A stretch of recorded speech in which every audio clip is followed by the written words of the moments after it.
আম থাকতে থাকতে আম আর সাবুদানা দিয়ে এই পায়েসটা রান্না করতে পারেন। আসসালামু আলাইকুম সবাইকে। তো এই ডেজার্টটা এত পছন্দ করে বাচ্চা থেকে বড়রা সবাই কিন্তু দেখবেন যে এটার সাথে সাথে শেষ করে ফেলেছে। এখানে হচ্ছে আপনারা বুঝে শুনে করবেন। আপনারা মানে বেশি পরিমাণে যদি খেতে চান তাহলে কিন্তু ১ কাপ নেবেন। আর যদি মানুষ সংখ্যা কম থাকে তাহলে কিন্তু হাফ কাপ মানে সাবুদানা দিয়ে এটা করতে পারেন। আর এখানে কিন্তু পরিষ্কার পানি দিয়ে ২ থেকে ৩ বার আমি ধুয়ে নিয়েছিলাম। আর এখানে একটু চিনি দিলাম, লবণ দিলাম, তারপর হচ্ছে এখানে ৳১০ দামের যে গুঁড়া দুধের প্যাকেট, ১ প্যাকেট পুরাটাই দিয়ে দিলাম। আর সামান্য একটু ফুড কালার দিলাম। আর এখানে হচ্ছে কুসুম গরম পানি দিলাম। আর এটা হচ্ছে ভালো করে মিশিয়ে নিচ্ছে।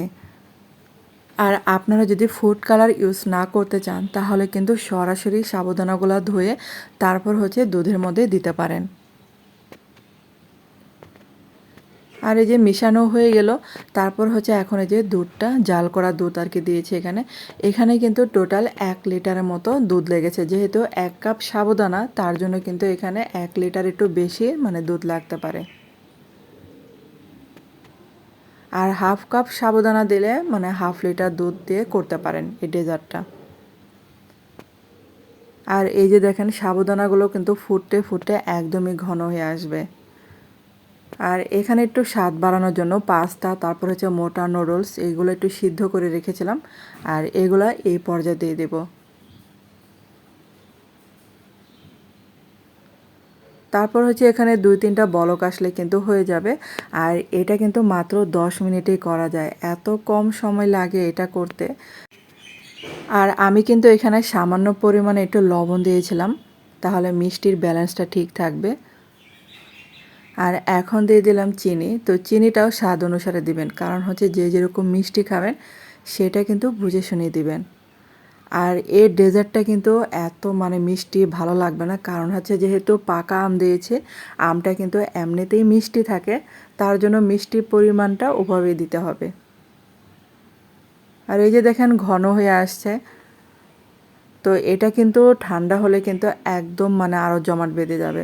তার জন্য কিন্তু এই অবস্থায় নামিয়ে ফেলতে হবে।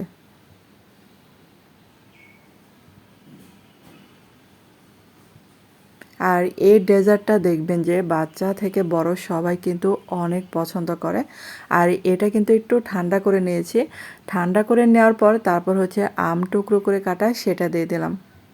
আর এটা কিন্তু মানে এত গরম মানে এই ডেজার্টের উপর দিতে যাবেন না আমগুলো। একটু ঠান্ডা করে নেবেন, তাহলে খেতে কিন্তু ভালো লাগবে। আর এটা মিশানো হয়ে গেলে তারপর হচ্ছে কিন্তু ঠান্ডা ঠান্ডা সার্ভ করবেন। আর এটা মানে গরম অবস্থা থেকে ঠান্ডা খেতে ভীষণ ভালো লাগবে। আর আমের সিজন থাকতে থাকতে এটা কিন্তু অবশ্যই বানিয়ে ফেলুন। এত মজা, তো প্রতি বছর অপেক্ষা করি এই খাবারটার জন্য, কারণ এটা বাচ্চারা আমার অনেক পছন্দ করে। আর দেখবেন যে এটা আমাদের ঘরে বানানোর সাথে সাথেই মানে যখন তখন শেষ হয়ে যাবে, এতটা মানে পছন্দ করে। আর আমের সিজনে এই রেসিপিটা আমাকে মানে কয়েকবার করে করতে হয়। এতটা মানে ভালো লাগে এই খাবারটা। তো এটা মানে ট্রাই না করলে বুঝবেন না। আর বন্ধুরা, আপনাদের কাছে ছোট্ট একটা রিকোয়েস্টে, যারা আমার চ্যানেল আজ প্রথম ভিডিও দেখছেন কিন্তু চ্যানেলটাকে সাবস্ক্রাইব করতে ভুলে গেছেন, প্লিজ তাদের কাছে অনুরোধ রইল চ্যানেলটাকে সাবস্ক্রাইব করে আমার পাশে থাকতে পারেন, আর পেজটাকে ফলো দিয়ে আমার পাশে থাকতে পারেন। তাহলে যখনই কোনো ভিডিও আপলোড দেব নোটিফিকেশন চলে যাবে সবার আগে আপনাদের কাছে। আর এই রেসিপিটা আপনাদের কাছে কেমন লেগেছে অবশ্যই কিন্তু আমাকে কমেন্টে জানাতে পারেন। আর কারা কারা এভাবে ট্রাই করেছেন তারাও জানাতে পারেন।